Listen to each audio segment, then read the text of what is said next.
Hello welcome back. ഇന്നൊരു അടിപൊളി recipe കാണിക്കുന്ന ഒരു ചെറിയൊരു വ്ളോഗാട്ടോ. കഴിഞ്ഞ സൺഡേ നമുക്ക് 2 കല്യാണം ഉണ്ടായിരുന്നു. അതൊക്കെ കഴിഞ്ഞ് ഉച്ചയ്ക്ക് വന്ന് കിടന്നുറങ്ങി ഇതാ എണീറ്റപ്പുള്ള സീനാണ്. ആ ഒരു ഡിഷ് ഡ്രെയിൻ റാക്കിൽ നിന്ന് നമ്മൾ രാവിലെ എടുത്ത് വെച്ചുള്ള പാത്രങ്ങളാട്ടോ. ഒരു ഞൊടിയിടയിൽ ഈ വീഡിയോയിൽ കാണുന്ന പോലെ അതൊക്കെ ആ ഒരു ക്യാബിനറ്റിനുള്ളിലേക്ക് പോകുകയാണെന്നുണ്ടെങ്കിൽ എന്തൊരു സുഖമായിരുന്നില്ലേ. പക്ഷെ അങ്ങനെയല്ല കേട്ടോ, ഒരിക്കലും അത്രയും ബുദ്ധിമുട്ടാണ് ഈ പാത്രങ്ങളൊക്കെ കഴുകി കഴിഞ്ഞ് ഉണക്കി തിരിച്ച് അതിൻ്റെ ഉള്ളിലേക്ക് എടുത്ത് വെക്കുക എന്ന് പറഞ്ഞാൽ. ഈ പണിയൊക്കെ ചെയ്യുമ്പോഴാണ് പണ്ടത്തെ പോലെ ആ ഒരു എന്താ പറയുക, നമ്മൾ പാത്രം കഴുകിയിട്ട് ഡയറക്റ്റ് സ്റ്റീൽ റാക്കുമൊക്കെ വെക്കുന്ന ആ പരിപാടി അതായിരുന്നു എളുപ്പം തോന്നുക. പക്ഷേ കുറച്ച് കഷ്ടപ്പെട്ടാലും കാണുമ്പോൾ എല്ലാം നീറ്റായിട്ടിരിക്കും. അപ്പോൾ കുറച്ചധികം സമയം ഉറങ്ങി. ഞാൻ പൊതുവേ ഉച്ചയ്ക്ക് അങ്ങനെ ഉറങ്ങില്ല, എത്രയോ കാലത്തിൻ്റെ ശേഷമാണ് ഉച്ചയ്ക്ക് ഉറങ്ങിയത് കേട്ടോ. അപ്പോൾ അങ്ങനെ ഉറങ്ങിക്കഴിഞ്ഞാൽ എനിക്ക് ഒരു കംപ്ലീറ്റ് ആവാത്തൊരു സാറ്റിസ്ഫാക്ഷൻ ഇല്ലാത്ത പോലെയാണ് തോന്നൽ. അതുകൊണ്ട് തന്നെ ഞാൻ ഉച്ചയ്ക്ക് അങ്ങനെ ഉറങ്ങലില്ല. അപ്പോൾ ഇന്നിപ്പോൾ എന്തോ ഒരു ഉറങ്ങാനൊരു മൂഡ് തോന്നി അങ്ങനെ കിടന്ന് ഉറങ്ങിയതാണ്. അതുകൊണ്ട് തന്നെ നല്ല തലക്ക് നല്ലൊരു ബുദ്ധിമുട്ടുണ്ട്. അപ്പോൾ നല്ല സ്ട്രോങ്ങിലൊരു ചായ ഉണ്ടാക്കി കുടിച്ചിട്ടാണ് പരിപാടികളൊക്കെ തുടങ്ങാൻ പോകണം കേട്ടോ. എന്നെപ്പോലെ ഉച്ചയ്ക്ക് ഉറങ്ങാൻ ഇഷ്ടമില്ലാത്തവരുണ്ടോ? എനിക്ക് ഉറങ്ങുന്നതിനേക്കാളും ഇഷ്ടം ഫോണിൽ തോണ്ടിക്കെടുക്കാനാണ്. ഉറങ്ങിക്കഴിഞ്ഞാൽ പിന്നെ ഇതാണ് അവസ്ഥ. അങ്ങനെ ചായ കുടിയൊക്കെ കഴിഞ്ഞ് ആ പാത്രമൊക്കെ കഴുകി വെച്ചതിന് ശേഷം നമ്മൾ പ്രിപ്പറേഷൻ തുടങ്ങണം കേട്ടോ. അപ്പം കുറച്ച് കാലമായി നമ്മൾ സ്പെഷ്യലായിട്ട് എന്തെങ്കിലും ഡിന്നറൊക്കെ ഉണ്ടാക്കിയിട്ട്, അപ്പോൾ ഇന്ന് ബട്ടർ ചിക്കനും അതുപോലെ തന്നെ നാനും ഉണ്ടാക്കാമെന്ന് വിചാരിച്ചത്. അപ്പോൾ നമുക്ക് റെസിപ്പിയിലേക്ക് പോയാലോ. ഈസി ആയിട്ട് ഉണ്ടാക്കാൻ പറ്റുന്ന ഒരു ബട്ടർ ചിക്കനും അതുപോലെ റെസ്റ്റോറൻറ്റ് സ്റ്റൈലിൽ കിട്ടുന്ന ഒരു നാനും കാണിച്ചു തരാം കേട്ടോ. അപ്പോൾ അതിന് വേണ്ടിയിട്ട് ആദ്യം തന്നെ ഞാൻ ചിക്കൻ മാരിനേറ്റ് ചെയ്ത് വെക്കുകയാണ്. അപ്പോൾ ബട്ടർ ചിക്കന് നമ്മൾ ബോൺലെസ് പീസാണ് യൂസ് ചെയ്യേണ്ടത്. പക്ഷേ ഞാൻ അങ്ങനെ ബോൺലെസ് അങ്ങനെ വേർതിരിക്കാറില്ല കേട്ടോ, ബോണുള്ളതും എടുക്കാറുണ്ട്. അപ്പോൾ നമുക്കത് ഒന്ന് മാരിനേറ്റ് ചെയ്ത് വെക്കണം. അതിന് ആദ്യം തന്നെ ഞാൻ ചിക്കൻ കഴുകി വെച്ചിട്ടുണ്ട്. അതിലേക്ക് ഉപ്പ്, മുളക് പൊടി, ഒരു പിഞ്ച് മഞ്ഞൾപ്പൊടി നിർബന്ധമില്ല കേട്ടോ, പക്ഷെ ഞാൻ ജസ്റ്റ് ചേർത്ത് എന്നുള്ളൂ. മഞ്ഞൾപ്പൊടി എപ്പോഴും നമുക്കൊരു എന്താ പറയുക, എന്തെങ്കിലും കേടോ പ്രശ്നമൊക്കെ ഉണ്ടെങ്കിൽ പോക്കുമല്ലോ, അതുകൊണ്ട് ഒരു പിഞ്ച് ചേർത്തതാണ്. മഞ്ഞൾപ്പൊടി വേണ്ടാന്നുണ്ടെങ്കിൽ അവോയ്ഡ് ചെയ്യാം കേട്ടോ. പിന്നെ നിങ്ങൾക്ക് അതിലേക്ക് ഗരം മസാല അല്ലെങ്കിൽ ചിക്കൻ മസാല ചേർത്ത് കൊടുക്കുക. ഞാനിപ്പോൾ ഗരം മസാല പൊടിച്ച് തീർന്നിട്ടുണ്ട്, അതുകൊണ്ട് തന്നെ ചിക്കൻ മസാല ആണ് ചേർത്തിട്ടുള്ളത്. അതുപോലെ തന്നെ ഇഞ്ചി വെളുത്തുള്ളി പേസ്റ്റും ചേർക്കുന്നുണ്ട്. ഇനി അതിലേക്ക് നമുക്ക് ഒരു 3 ടേബിൾ സ്പൂൺ കട്ടത്തൈര്, സാധാ തൈരായാലും കുഴപ്പമില്ല, ഓവർ പുളിയില്ലാത്ത എടുത്താൽ മതി കേട്ടോ. എന്നിട്ട് നന്നായിട്ട് മിക്സ് ആക്കിയിട്ട് ഫ്രിഡ്ജിൽ വെക്കുക അല്ലെങ്കിൽ പുറത്ത് വെക്കുകയൊക്കെ ചെയ്യുക. ഒരു മിനിമം ഒരു അരമണിക്കൂറെങ്കിലും മാരിനേറ്റ് ചെയ്യുക. പിന്നെ ഇതിലേക്ക് ഞാൻ കസൂരി മേത്തി ചേർക്കുന്നുണ്ട്. നോർത്ത് ഇന്ത്യൻ സ്റ്റൈൽ എന്ത് ഫുഡ് ഉണ്ടാക്കുകയാണെന്നുണ്ടെങ്കിലും അതിലേക്ക് ആ ഒരു കസൂരി മേത്തി ചേർത്ത് കഴിഞ്ഞാൽ കറക്റ്റ് ആ ഒരു നോർത്ത് ഇന്ത്യൻ ഫ്ലേവർ കിട്ടും. അതുപോലെ നമ്മളെ കടുകെണ്ണ ഉണ്ടെങ്കിൽ ആ ഒരു കടുകെണ്ണ യൂസ് ചെയ്താലും ആ ഒരു ഫ്ലേവർ കിട്ടും കേട്ടോ. പക്ഷേ എനിക്കൊന്നും കടുകെണ്ണ ഇവിടെ അവൈലബിളും അല്ല, പക്ഷേ അതിൻ്റെ ടേസ്റ്റ് തീരെ ഇഷ്ടമല്ല, അതുകൊണ്ടാണ് ഞാനിപ്പം അതൊന്നും യൂസ് ചെയ്യുന്നില്ല. അങ്ങനെ നമ്മൾ ചിക്കനൊക്കെ മാരിനേറ്റ് ചെയ്തിട്ടുണ്ട്. ഇനി അത് മാറ്റി വെക്കാം. അതിൻ്റെ കൂടെ തന്നെ ഞാൻ നാനിലേക്ക് വേണ്ടിയിട്ടുള്ള മാവും കൂടി കുഴച്ചെടുക്കാൻ പോവാണ്. അപ്പോൾ സാധാരണ നാനൊക്കെ ഉണ്ടാക്കുമ്പം ഈസ്റ്റൊക്കെ ഇട്ടിട്ടാണ് മാവ് കുഴക്കൽ. അപ്പോൾ അതാവുമ്പം ഈ മൈഗ്രെയിൻ ഉള്ളവർക്കൊക്കെ പ്രശ്നമാണ്. അതുപോലെ തന്നെ കുറച്ച് കഴിയുമ്പം ആ നാനിനൊരു ഈസ്റ്റിൻ്റെ ഒരു സ്മെല്ല് തന്നെ വരും. അപ്പോൾ അത് ഒഴിവാക്കുകയും ചെയ്യാം. ഈസ്റ്റ് ഒന്നും എല്ലാവർക്കും വീട്ടിലെപ്പോഴും കിട്ടുന്ന ഒരു ഐറ്റം അല്ലല്ലോ. അപ്പോൾ അതുകൊണ്ട് വീട്ടിലുള്ള ഐറ്റംസ് വെച്ചിട്ട് എങ്ങനെ നല്ല പെർഫെക്റ്റ് ആയിട്ട് നല്ല സൂപ്പർ സോഫ്റ്റ് നാൻ ഉണ്ടാക്കാമെന്നും കാണിച്ചു തരാം കേട്ടോ.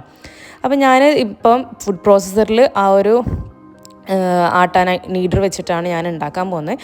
നിങ്ങൾക്ക് സാധാരണ കൈ കൊണ്ട് തന്നെ കുഴച്ചെടുക്കുക. ഞാൻ അത്രയും മടിച്ചാണ്, എനിക്ക് ചപ്പാത്തി കുഴക്കുക അതുപോലെ എന്തെങ്കിലും മാവ് കുഴക്കുന്നത് ഭയങ്കര മടിയാണ് കേട്ടോ, കയ്യിൽ ഇങ്ങനെ എന്തെങ്കിലും ആവുന്നത്. അതുകൊണ്ടാണ് ഞാനിപ്പോൾ ഇതിൽ ചെയ്യുന്നത്. അപ്പോൾ ഈ ഒരു മാവിന് വേണ്ടിയിട്ട് ഞാൻ 2 കപ്പ് മൈദപ്പൊടിയും 2 കപ്പ് ആട്ടപ്പൊടിയും ഒരുപോലെയാണ് എടുത്തിട്ടുള്ളത്. അപ്പോൾ നിങ്ങൾക്ക് സെപ്പറേറ്റ് ആയിട്ട് വേണമെങ്കിൽ മൈദ മാത്രം യൂസ് ചെയ്യുക, അല്ലെങ്കിൽ ആട്ട മാത്രം യൂസ് ചെയ്യുക, എന്ത് വേണമെങ്കിലും ചെയ്യുക. മൈദ മാത്രം യൂസ് ചെയ്യുമ്പോൾ ടേസ്റ്റ് കൂടും, ആട്ട മാത്രമാണെങ്കിൽ ഹെൽത്തി ആവും. ഞാനിപ്പോൾ രണ്ടും കൂടി ഈക്വലായിട്ടാണ് എടുത്തിട്ടുള്ളത്. പിന്നെ അതിലേക്ക് ഉപ്പും ഒരു 3/4 കപ്പ് കട്ടത്തൈര്, അല്ലാന്നുണ്ടെങ്കിൽ നേരത്തെ പറഞ്ഞ പോലെ തന്നെ സാധാരണ പുളിയില്ലാത്ത തൈരും കുറച്ച് ഓയിലും ഒഴിച്ചിട്ട് ഒന്ന് അടിച്ചെടുക്കുന്നുണ്ട് ആദ്യം. അപ്പോൾ നിങ്ങൾ ഇതിട്ടിട്ടൊന്ന് ആദ്യം തന്നെ കൈവച്ചിട്ട് കുഴച്ചെടുക്കുക. പിന്നെ ആവശ്യത്തിന് കുറേശ്ശെ നേരിയ ചൂടുള്ള വെള്ളം, ഒരുപാട് ചൂട് വേണ്ട, നമുക്ക് കൈയിട്ടാരൊന്നും ബുദ്ധിമുട്ടില്ലാത്ത രീതിയിൽ നേരിയ ചൂടുള്ള വെള്ളം ഒഴിച്ചിട്ട് അത് കുഴച്ച് കംപ്ലീറ്റ് ആക്കുക കേട്ടോ. കുറച്ചധികം സമയം നമ്മൾ കൈവച്ച് കുഴയ്ക്കുമ്പോൾ ചെയ്യണം. ഒരു 5 മുതൽ 10 മിനിറ്റൊക്കെ കുഴക്കേണ്ടി വരും. നന്നായിട്ട് സോഫ്റ്റ് ആക്കി എടുക്കണം, അതുകൊണ്ടാണ്. പിന്നെ ഇതിൽ മെയിനായിട്ട് ഞാനൊരു കാര്യം പറയാൻ വിട്ടുപോയി, അത് വീഡിയോയിൽ കാണിച്ചിട്ടുണ്ട് കേട്ടോ. എന്താണെന്നറിയോ, ഇതിലേക്ക് ഞാൻ 1/2 ടീസ്പൂണ് ബേക്കിംഗ് സോഡയും കൂടി ചേർത്തിട്ടുണ്ട്. അതാണ് നമ്മൾ ഇതിന് മെയിനായിട്ട് ആ ഒരു സീക്രട്ട് ഇൻഗ്രീഡിയൻറ്റ് കേട്ടോ. ഈസ്റ്റിന് പകരം നമ്മൾ യൂസ് ചെയ്യുന്നത്. അപ്പോൾ ബേക്കിംഗ് സോഡ എല്ലാവരും മറക്കാതെ തന്നെ ചേർക്കുക. ഇനി ബേക്കിംഗ് പൗഡറാണ് നിങ്ങൾ ചേർക്കുന്നതെന്നുണ്ടെങ്കിൽ 1 ടീസ്പൂൺ യൂസ് ചെയ്യുക. ബേക്കിംഗ് സോഡ ആണെങ്കിൽ 1/2 ടീസ്പൂൺ, ബേക്കിംഗ് പൗഡർ ആണെങ്കിൽ 1 ടീസ്പൂൺ. ഈ ഒരു സംഭവം മിനിമം 2 മണിക്കൂറെങ്കിലും റെസ്റ്റ് ചെയ്യാൻ വെക്കണം. അത് മസ്റ്റാണ്. ഓവർനൈറ്റ് ഉണ്ടാക്കി വെച്ചാൽ രാവിലെ ഉണ്ടാക്കാൻ എളുപ്പമാണ് കേട്ടോ. അങ്ങനെ ചിക്കനും നമ്മളെ മാവും ഒക്കെ റെസ്റ്റ് ചെയ്യാൻ വെച്ച് ഏകദേശം 2 മണിക്കൂറൊക്കെ കഴിഞ്ഞു. ഇപ്പോൾ സമയം ഒരു 7:30 ആ ഒരു സമയമായിട്ടുണ്ട് കേട്ടോ. അപ്പോൾ ആദ്യം തന്നെ നമുക്ക് ബട്ടർ ചിക്കൻ ഉണ്ടാക്കി വെക്കാം. ബട്ടർ ചിക്കൻ ഉണ്ടാക്കാൻ വേണ്ടിയിട്ട് നമ്മൾ നേരത്തെ മാരിനേറ്റ് ചെയ്ത് വെച്ച ചിക്കനെ ഞാൻ ഓയിലാണ് പൊരിച്ചെടുക്കുന്നത്, സൺഫ്ലവർ ഓയിലാണ് പൊരിച്ചെടുക്കുന്നത് കേട്ടോ. അപ്പോൾ ഇതൊരു നമ്മൾ ഗ്രില്ല് ചെയ്ത് അല്ലെങ്കിൽ തന്തൂർ ചെയ്ത് ആ ഒരു ഫ്ലേവറിൽ കിട്ടണം. നമ്മൾ കടയിൽ നിന്നൊക്കെ ബട്ടർ ചിക്കൻ കറക്റ്റായിട്ട് വാങ്ങുകയാണെന്നുണ്ടെങ്കിൽ തന്തൂർ ചിക്കനാണ് ആ ഒരു ബട്ടർ ചിക്കനിലേക്ക് അവർ പീസായിട്ട് യൂസ് ചെയ്യുക. അപ്പോൾ നമുക്ക് വീട്ടിൽ ആ ഒരു ഫ്ലേവർ കിട്ടാൻ വേണ്ടിയിട്ട് ഇതുപോലെ ഹൈ ഫ്ലെയിമിൽ കുറച്ച് ഓയിലിൽ ഈ ഒരു ചിക്കൻ വെച്ച് കൊടുക്കുക. ഓവർ ഓയിൽ വേണ്ട കേട്ടോ. എന്നിട്ട് അടച്ച് വെച്ചിട്ട് നന്നായിട്ട് 2 ഭാഗം തീ കുറയ്ക്കേ വേണ്ട, ഹൈ ഫ്ലെയിമിൽ തന്നെ ഇട്ടിട്ട് ഹീറ്റാക്കി എടുക്കുക.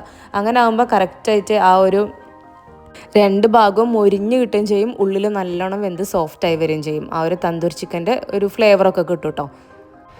പൊതുവേ എല്ലാവർക്കും ഹോട്ടലിൽ പുറത്തൊക്കെ പോയി കഴിഞ്ഞാൽ കഴിക്കാൻ ഇഷ്ടമുള്ള ഒരു ഐറ്റമാണ് ബട്ടർ ചിക്കൻ. പക്ഷെ അത് വീട്ടിലുണ്ടാക്കാൻ കുറച്ച് റിസ്ക്കാന്ന് കരുതിയിട്ട് ചെയ്യാത്തവരുണ്ട്. എന്നാൽ അത് ഈ ഒരു ട്രിക്ക് അറിയുന്നവർ അത് സ്ഥിരമായിട്ട് ചെയ്യുന്നവരും ഉണ്ട് കേട്ടോ. നമുക്ക് റെസ്റ്റോറൻറ്റിൽ നിന്നൊക്കെ വാങ്ങുന്ന അതേ ടേസ്റ്റ് തന്നെ ഇതൊക്കെ വീട്ടിലുണ്ടാക്കിയെടുക്കാൻ വേണ്ടി പറ്റും. അങ്ങനെ കുറച്ച് സമയം വെച്ച് കഴിഞ്ഞപ്പോൾ അതാ ചിക്കൻ കണ്ടില്ല, തിരിച്ചിട്ട് കഴിയുമ്പോൾ ഒരു ഭാഗം നന്നായിട്ട് മുരിഞ്ഞ് വന്നിട്ടുണ്ട്. ഈ ഒരു സമയത്ത് നിങ്ങൾക്ക് ചിക്കനിലേക്ക് വേണമെന്നുണ്ടെങ്കിൽ മാവ് ആ ഒരു മസാല കൂട്ടുന്ന സമയത്ത് റെഡ് ഫുഡ് കളർ വേണമെങ്കിൽ ചേർക്കുക. ഞാനിപ്പം യൂസ് ചെയ്തിട്ടില്ല എന്നുള്ളൂ. അപ്പോൾ കറക്റ്റ് ആ ഒരു തന്തൂരി ചിക്കൻ്റെ ആ ഒരു കളറ് കിട്ടും കേട്ടോ.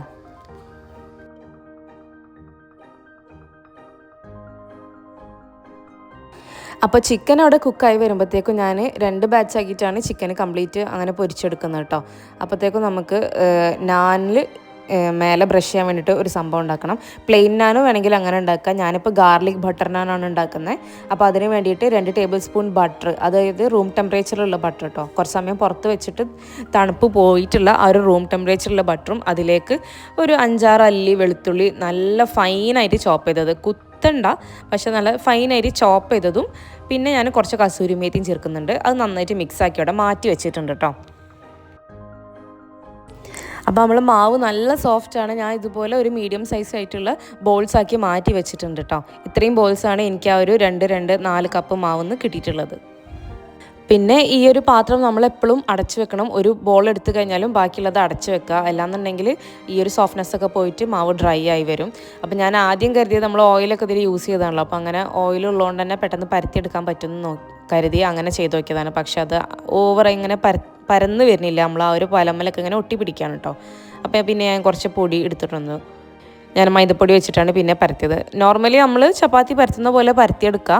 അപ്പോൾ ഇത് പരത്തുമ്പോൾ നാനിൻ്റെ ഷേപ്പ് എന്ന് പറഞ്ഞാൽ കുറച്ച് നീളത്തിലുള്ള ആ ഒരു ഷേപ്പാണല്ലോ. അപ്പോൾ ആ ഒരു ഷേപ്പിൽ എന്തായാലും എല്ലാവർക്കും ആക്കാൻ പറ്റും. കറക്റ്റ് റൗണ്ടിലാക്കാനാണല്ലോ ബുദ്ധിമുട്ട്. ഈ പറയുന്നത് എനിക്കായാലും റൗണ്ടിൽ കറക്റ്റ് ആക്കാൻ ആദ്യത്തെ 2-3 ഒന്നും പറ്റില്ല. ഒരു 3 എണ്ണമൊക്കെ പരത്തി കഴിയുമ്പോൾ കറക്റ്റ് ആ റൗണ്ടിലേക്കുള്ള ഒരു ഇത് വരുള്ളൂ, ആ ഒരു എയിം കിട്ടുള്ളൂ. അത് സ്ഥിരം ഉണ്ടാക്കുന്നവർക്ക് ഉണ്ടാവും. ഞാൻ ഈ പറഞ്ഞ പോലെ എനിക്കിത് കുഴക്കാനൊക്കെ മടിയായതുകൊണ്ട് ചപ്പാത്തി അങ്ങനെയുള്ള സംഭവങ്ങളൊക്കെ വല്ലപ്പോഴും ഉണ്ടാക്കുള്ളൂ. അതുകൊണ്ടാണ് ആ ഒരു കറക്റ്റ് റൗണ്ടൊന്നും കിട്ടാത്തത് കേട്ടോ. അപ്പോൾ ഇതിപ്പോൾ നീളത്തിൽ നമുക്ക് പരത്തിയെടുക്കുന്നതുകൊണ്ട് തന്നെ പെട്ടെന്ന് പരത്തിയെടുക്കാൻ വേണ്ടി പറ്റും. പിന്നെ നമ്മൾ മാക്സിമം തിന്നായിട്ട് തന്നെ പരത്തിയെടുക്കുക. കാരണം അതൊന്ന് ചെറുതായിട്ട് പഫായിട്ട് വരും, ആ നാനിൻ്റെ കറക്റ്റ് സ്ട്രക്ചറിലേക്ക് അത് വരും. നമ്മൾ തിന്നായിട്ട് തന്നെ പരത്തിയെടുത്താൽ മതി കേട്ടോ. ഇനി ഇതിൻ്റെ മേലെ ഞാൻ സാധാരണ നമ്മൾ പച്ചവെള്ളമാണ് തടവി കൊടുക്കുന്നത്. അതൊന്ന് ജസ്റ്റ് ബ്രഷ് ചെയ്ത് കൊടുക്കുകയാണ്. അപ്പോൾ ഈ പച്ചവെള്ളം എന്തിനാണ് തടവുന്നതെന്ന് വെച്ചാൽ നമ്മൾ ഇടാൻ പോകുന്ന പാനിൽ അത് ഒട്ടിപ്പിടിക്കാൻ വേണ്ടിയിട്ടാണ്. സാധാരണ എല്ലാവരും ഒട്ടിപ്പിടിക്കാണ്ടിരിക്കാനല്ലേ നോക്കുന്നത്, എന്തിനാ ഒട്ടിപ്പിടിപ്പിക്കണേ വിചാരിക്കണം. അപ്പോൾ നമുക്ക് കറക്റ്റ് ആ മേൽഭാഗം അങ്ങനെ മൊരിച്ചെടുക്കാൻ വേണ്ടിയിട്ടാണ് ഇതിങ്ങനെ വെള്ളം തേച്ച് ഒട്ടിക്കുന്നത്. അപ്പം ഞാനിപ്പോൾ നോൺ സ്റ്റിക്ക് യൂസ് ചെയ്യുന്നതുകൊണ്ട് തന്നെ അത് ഒട്ടൂല കേട്ടോ. കണ്ടോ, അതിങ്ങനെ അതുപോലെ താഴേക്ക് വരും. എത്ര നമ്മൾ വെള്ളം വെച്ചിട്ട് ചെയ്താലും അത് ഒട്ടി ആ ഒരു രീതിയിൽ വരില്ല. അപ്പോൾ നിങ്ങൾ ഇൻഡാലിയം അല്ലെങ്കിൽ ഇരുമ്പിൻ്റെ ചട്ടിയിലൊക്കെ ചെയ്യുകയാണെന്നുണ്ടെങ്കിൽ ഇങ്ങനെ വെള്ളം വെച്ച് ചെയ്താൽ കറക്റ്റായിട്ട് അവിടെ ഒട്ടി നിൽക്കും. ആ സമയത്ത് ഞാനിപ്പോൾ ചെയ്ത പോലെ ഈ ഒരു പാന് ഫ്ലിപ്പ് ചെയ്തിട്ട് അടിഭാഗം ഫ്ലെയിമിൽ കാട്ടിച്ചു കൊടുക്കുക, മേൽഭാഗം ഫ്ലെയിമിൽ ഇങ്ങനെ കാണിച്ചു കൊടുക്കുക. അപ്പോൾ മേൽഭാഗം ഇങ്ങനെ ബ്രൗൺ ആയി വരും. അന്നേരം നമുക്കതിങ്ങനെ കോരിയെടുക്കുകയും ചെയ്യാം. അപ്പോൾ ഞാൻ കറക്റ്റായിട്ട് റെഡി ആയിട്ടുണ്ടാവും. ഇതിപ്പോൾ ഇത് അങ്ങനെ സ്റ്റിക്ക് ചെയ്യാത്തതുകൊണ്ട് തന്നെ ഞാൻ മറിച്ചിട്ടിട്ടാണ് എടുത്തത്. എന്നാലും നിങ്ങൾക്ക് കാണാൻ നല്ല പെർഫെക്റ്റ് ആയിട്ട് വന്നിട്ടുണ്ട് കേട്ടോ. ഇനി അതിൻ്റെ മേലേക്ക് ഞാൻ നേരത്തെ ഉണ്ടാക്കി വെച്ചിട്ടുള്ള ഒരു ബട്ടർ ഗാർലിക് മിക്സ് തേച്ച് കൊടുക്കുന്നുണ്ട് കേട്ടോ. അപ്പം നോർമലി നമ്മൾ ചപ്പാത്തി ഒന്നും ഉണ്ടാക്കുന്ന പോലെയല്ല, പെട്ടെന്ന് തന്നെ ഈ നാൻ കുക്കായി വരുന്നുണ്ട് കേട്ടോ. നമ്മൾ അതിലേക്ക് ആ പാനിലേക്ക് വെച്ച് കൊടുക്കുമ്പോൾ തന്നെ അതിൻ്റെ മേലെ ഇങ്ങനെ ബബിൾസ് ആയിട്ട് വരുന്നുണ്ട്. അപ്പോൾ ആ ബബിൾസ് കണ്ടു തുടങ്ങിയാൽ ജസ്റ്റ് മറിച്ച് വെച്ചിട്ട് മേൽഭാഗം കൂടി ഒന്ന് ബ്രൗൺ ആക്കി എടുക്കാം. പിന്നെ ഒന്ന് തിരിച്ചെടുത്താൽ ഇങ്ങനെ എടുക്കുകയാണെന്നുണ്ടെങ്കിൽ 1-2 പ്രാവശ്യം ഫ്ലിപ്പ് ചെയ്താൽ നമുക്ക് 2 ഭാഗം ബ്രൗൺ ആയി വരും. അതുപോലെ തന്നെ ഉള്ളും കുക്കായി വരും. പക്ഷേ നിങ്ങൾ നേരത്തെ ചെയ്ത പോലെ ഇങ്ങനെ ഫ്ലിപ്പ് ചെയ്തിട്ട് ഫ്ലെയിമിൽ കാണിച്ചിട്ടാണ് അത് ബ്രൗൺ ആക്കുന്നതെന്നുണ്ടെങ്കിൽ അപ്പോഴത്തേക്കും തന്നെ മറ്റേ ഭാഗം ബ്രൗൺ ആയിട്ടുണ്ടാവും. അങ്ങനെ ഇതാ ഒന്ന് ചുടുമ്പത്തിന് അടുത്ത് പരത്തിയിട്ട് അങ്ങനെ ഓരോന്നോരോന്ന് ചുട്ടെടുക്കുകയാണ്. അപ്പോൾ അതേക്ക് നമ്മൾ ചിക്കനൊക്കെ കംപ്ലീറ്റ് ആയിട്ട് ഫ്രൈ ചെയ്തെടുത്തിട്ടുണ്ട്. ഇനി അതേ പാനിലേക്ക് തന്നെ ഞാൻ കുറച്ചുകൂടി ഓയിൽ ഒഴിച്ച് 2 ടേബിൾ സ്പൂൺ ബട്ടറും ഇട്ടിട്ടുണ്ട് കേട്ടോ. എന്നിട്ട് 2 മീഡിയം സൈസിലായിട്ടുള്ള സവാള ഒന്ന് ചങ്ക്സ് ആയിട്ട് കട്ട് ചെയ്തിട്ട് അതിലിട്ട് കൊടുക്കുകയാണ്. നല്ല നേരിയതായിട്ട് അരിയൊന്നും വേണ്ട, ചങ്ക്സ് ആയിട്ട് ഇതുപോലെ ഇങ്ങനെ കട്ട് ചെയ്തിട്ട് ഇട്ടുകൊടുത്താൽ മതി കേട്ടോ. ഇനി ഈ ഉള്ളി ഒന്ന് വാടി വരട്ടെ കേട്ടോ. അപ്പോൾ ഈ സമയം കൊണ്ട് നിങ്ങൾ എൻ്റെ ചാനൽ ആദ്യമായിട്ട് കാണുന്നവരാണ്, അല്ലെങ്കിൽ ചാനൽ ഇഷ്ടപ്പെടുന്നുണ്ട്, വീഡിയോസ് ഇഷ്ടമാവുന്നുണ്ടെന്നുണ്ടെങ്കിൽ ഒന്ന് സപ്പോർട്ട് തരാം കേട്ടോ. അപ്പോൾ സപ്പോർട്ട് തരേണ്ടത് ഏത് വഴിയാണെന്ന് പറഞ്ഞാൽ ലൈക്ക് തരിക, സബ്സ്ക്രൈബ് ചെയ്യാതെ കാണുന്നവരുണ്ടെങ്കിൽ സബ്സ്ക്രൈബ് ചെയ്യുക, അതുപോലെ തന്നെ എന്തെങ്കിലും കാര്യങ്ങൾ ജസ്റ്റ് ഒന്ന് കമൻറ്റും കൂടി ചെയ്യുക. പിന്നെ ഇപ്പോൾ യൂട്യൂബിൻ്റെ പുതിയ ഫീച്ചറായിട്ടുള്ള ഹൈപ്പും കൂടി തരാം കേട്ടോ. അപ്പോൾ ഈ ഒരു കമൻറ്റ് ഹൈപ്പൊക്കെ വരുമ്പോഴാണ് വീഡിയോക്ക് റീച്ച് വരുന്നത്. ഈ അടുത്തായിട്ട് റീച്ചൊക്കെ വളരെ കുറവാണ് കേട്ടോ. അപ്പോൾ എല്ലാവരും ഒന്ന് സപ്പോർട്ട് ചെയ്യാം. അപ്പോൾ ഉള്ളി ഒന്ന് ചെറുതായിട്ട് വാടി വന്നപ്പോൾ അതിലേക്ക് ഞാൻ ഇഞ്ചി വെളുത്തുള്ളി പേസ്റ്റ് ഇട്ടിട്ടുണ്ടായിരുന്നു. അതിൻ്റെ കൂടെ തന്നെ 3 വലിയ തക്കാളി മുറിച്ചിട്ടിട്ടുണ്ട് കേട്ടോ. അപ്പോൾ ഈ ഒരു ഇതിൽ എങ്ങനെയാണെന്ന് വെച്ചാൽ ഉള്ളി കുറവും തക്കാളി മുന്നിലും നിൽക്കേണ്ട ആ ഒരു പ്രൊപ്പോർഷനാണ്. അപ്പോൾ ഞാൻ 3 വലിയ തക്കാളിയും 2 മീഡിയം സൈസ്ഡ് ആയിട്ടുള്ള അല്ലെങ്കിൽ ചെറിയ ഉള്ളിയാണ് എടുത്തിട്ടുള്ളത് കേട്ടോ. അപ്പോൾ നിങ്ങൾ എടുക്കുമ്പോഴും തക്കാളി തന്നെ കൂടുതലായിട്ട് എടുക്കാൻ ശ്രമിക്കുക. ഇനി ഇതിൽ ആവശ്യത്തിന് വേണ്ട ഉപ്പും കൂടി ഇട്ടിട്ട് ഞാൻ നന്നായിട്ടൊന്ന് നന്നായിട്ട് വാടി വരട്ടെ കേട്ടോ. തക്കാളിക്ക് നല്ല വെന്തുടഞ്ഞ് വരണം. അപ്പോൾ തക്കാളിയും ഉള്ളിയൊക്കെ ഒന്ന് ഓൾമോസ്റ്റ് സോഫ്റ്റായി വരുന്ന സമയത്ത് അതിലേക്ക് ഞാൻ 2 ടേബിൾ സ്പൂൺ മുളക് പൊടി, കാശ്മീരി ഉണ്ടെങ്കിൽ അത് യൂസ് ചെയ്യുക. അതാകുമ്പോൾ നല്ല കളറും കിട്ടും, എരിവും കുറവായിരിക്കും. എൻ്റെ മുളക് പൊടി ഇപ്പോൾ മിക്സാണ് കേട്ടോ, കാശ്മീരി രണ്ടും കൂടി പകുതിയാണ്. അപ്പോൾ 2 ടേബിൾ സ്പൂൺ മുളക് പൊടി ഇട്ടിട്ടുണ്ട്. അതുപോലെ തന്നെ ഗരം മസാല ചേർത്ത് കൊടുക്കുക കേട്ടോ. അപ്പോൾ ഞാൻ നേരത്തെ പറഞ്ഞ പോലെ തന്നെ ഗരം മസാല ഇല്ലാത്തതുകൊണ്ട് ചിക്കൻ മസാലയാണ് ചേർത്തിട്ടുള്ളത്.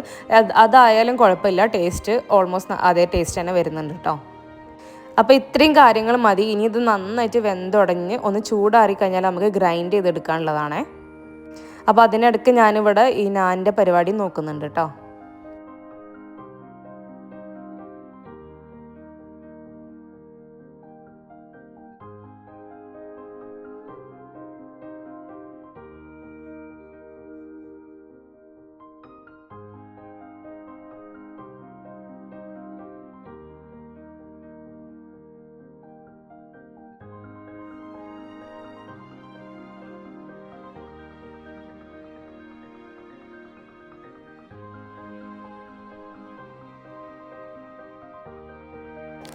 അപ്പോൾ നമ്മൾ മസാല ഒക്കെ നല്ല സോഫ്റ്റായിട്ട് നല്ല മഷിയായിട്ട് വന്നിട്ടുണ്ട്. അപ്പോൾ അത് നമുക്ക് ചൂടാറാൻ വേണ്ടി മാറ്റി വെക്കാം. അതുപോലെ ഇതാ നാൻ കണ്ടില്ല, നല്ല പെർഫെക്റ്റായിട്ട് നല്ല പഫായിട്ട് വന്നിട്ടുണ്ട് കേട്ടോ. നല്ല സോഫ്റ്റുമാണിത്. ഞാൻ പിറ്റേ ദിവസം രാവിലെയും ഇത് എടുത്തു നോക്കിയിട്ടുണ്ടായിരുന്നു ബാക്കിയുള്ളത്. അപ്പോഴും നല്ല സോഫ്റ്റ് തന്നെയാണ്, അങ്ങനെ ഹാർഡായി വന്നിട്ടൊന്നുമില്ല കേട്ടോ. അപ്പോൾ നിങ്ങൾക്ക് വീട്ടിൽ ഗസ്റ്റൊക്കെ വരികയാണെന്നുണ്ടെങ്കിലൊക്കെ റെഡിയാക്കി കൊടുക്കാൻ പറ്റുന്ന ഒരു ഐറ്റമാണ് ഈ ഒരു നാനും അതുപോലെ തന്നെ ബട്ടർ ചിക്കനും. രണ്ടും ഉണ്ടാക്കാൻ നല്ല സിമ്പിളാണ്.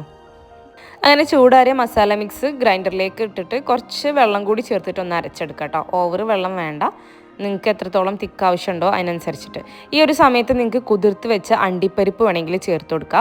ഞാൻ ലാസ്റ്റ് ഫ്രഷ് ക്രീം യൂസ് ചെയ്യുന്നുണ്ട്, അതുകൊണ്ട് അണ്ടിപ്പരിപ്പൊന്നും യൂസ് ചെയ്യുന്നില്ല. ഇനി ഫ്രഷ് ക്രീം യൂസ് ഇഷ്ടമില്ലാത്തവർക്കാണ് ഞാൻ ഈ പറഞ്ഞ അണ്ടിപ്പരിപ്പ് കേട്ടോ. അപ്പോൾ ഈ ഒരു സമയത്ത് നമ്മൾ തിളച്ച വെള്ളത്തിൽ ഇട്ട് വെച്ച അണ്ടിപ്പരിപ്പ് ഉണ്ടെങ്കിൽ ഒരു 10-12 മതിയാവും. അതും കൂടി ചേർത്തിട്ട് ഗ്രൈൻഡ് ചെയ്തെടുക്കുക. ഇനി ഫ്രഷ് ക്രീമും ഇല്ല അണ്ടിപ്പരിപ്പും ഇല്ല എന്ന് വേണമെങ്കിൽ നിങ്ങൾക്ക് ഞാൻ ലാസ്റ്റ് വേറൊരു ടിപ്പും കൂടി പറഞ്ഞുതരാം കേട്ടോ. അങ്ങനെ ഗ്രൈൻഡ് ചെയ്ത് കൊടുത്ത സംഭവം ഞാൻ തിരിച്ച് ആ പാനിലേക്ക് തന്നെ ഒഴിച്ചു കൊടുത്തിട്ടുണ്ട്. കുറച്ച് വെള്ളം കൂടി ഞാൻ ഒഴിച്ചു കൊടുക്കുന്നുണ്ട് കേട്ടോ. ചിലർക്ക് നല്ല തിക്കായിട്ടുള്ള ഗ്രേവി ആയിരിക്കും ഇഷ്ടം, ചിലർക്ക് കുറച്ചൊരു ലൂസുള്ള. അപ്പോൾ നിങ്ങളെ ആവശ്യത്തിനനുസരിച്ച് വെള്ളം ഒഴിച്ചിട്ട് നന്നായിട്ട് തിളപ്പിച്ചെടുക്കാം കേട്ടോ. അങ്ങനെ ഒരു 2-3 മിനിറ്റൊക്കെ ഇത് തിളപ്പിച്ചെടുക്കുക. കാരണം നമ്മൾ വെള്ളം ഒഴിച്ചിട്ടുണ്ടല്ലോ, തിളച്ച വെള്ളമാണ് ഒഴിച്ചതെന്നുണ്ടെങ്കിൽ അത്ര പ്രോബ്ലം ഉണ്ടാവില്ല. ഞാൻ പച്ചവെള്ളം ഒഴിച്ചുകൊണ്ട് ഒരു 4-5 മിനിറ്റ് തന്നെ എന്തായാലും തിളപ്പിച്ചെടുക്കുക. ഇനി അതിലേക്ക് നമുക്ക് 2-3 ടേബിൾ സ്പൂണ് നിങ്ങളുടെ ടേസ്റ്റിനനുസരിച്ച് പഞ്ചസാരയും കൂടി ആഡ് ചെയ്ത് കൊടുക്കണം കേട്ടോ. നമ്മൾ യൂസ് ചെയ്ത തക്കാളിൻ്റെ മധുരമൊക്കെ നോക്കിയിട്ട് വേണം ആഡ് ചെയ്ത് കൊടുക്കാൻ. അതിൻ്റെ കൂടെ നമ്മൾ ഫ്രൈ ആക്കി വെച്ച ചിക്കൻ്റെ പീസസും കൂടി ഇട്ട് കൊടുക്കാം. ഇനി ഇതും നന്നായിട്ടൊന്ന് മിക്സ് ചെയ്തതിന് ശേഷം ഈ ചിക്കൻ്റെ പീസസും അതിൽ കിടന്നിട്ട് ഒരു 5 മിനിറ്റ് ഒന്ന് തിളച്ചോട്ടെ. അതിൽ നിന്നുള്ള ഫ്ലേവർ ഇതിലേക്കും ഇതിൽ നിന്നുള്ള ഫ്ലേവർ അതിലേക്കും കറക്റ്റായിട്ടൊന്ന് സെറ്റായി വന്നോട്ടെ കേട്ടോ.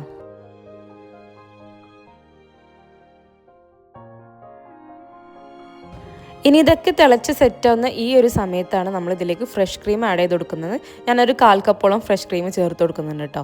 ഇനി ഞാൻ പറഞ്ഞ ആ ഒരു ഐഡിയയും കൂടി പറഞ്ഞുതരാം. ഫ്രഷ് ക്രീം ഇല്ലാത്തവർക്ക് നമ്മൾ പാൽപ്പൊടി നല്ലോണം കട്ടിയാക്കിയിട്ട് കലക്കിയിട്ട് അത് ചേർത്താലും മതി കേട്ടോ. പാൽപ്പൊടിയൊക്കെ എല്ലാവർക്കും എപ്പോഴും അവൈലബിൾ ആയിരിക്കും, അപ്പോൾ അത് യൂസ് ചെയ്യുക. പിന്നെ ഞാൻ കസൂരി മേത്തിയും കൂടി ആഡ് ചെയ്യുന്നുണ്ട്. കസൂരി മേത്തി മാക്സിമം സ്കിപ്പ് ചെയ്യാതെ ഇരിക്കാൻ ശ്രമിക്കുക, കാരണം കസൂരി മേത്തി ഒരു വേറെ തന്നെ ഫ്ലേവറാണ് ഇതിലേക്ക് കൊടുക്കുന്നത് കേട്ടോ. അപ്പോൾ അത് നിങ്ങൾ മാക്സിമം സ്കിപ്പ് ചെയ്യാതെ തന്നെ ആഡ് ചെയ്യാൻ വേണ്ടി ശ്രമിക്കുക.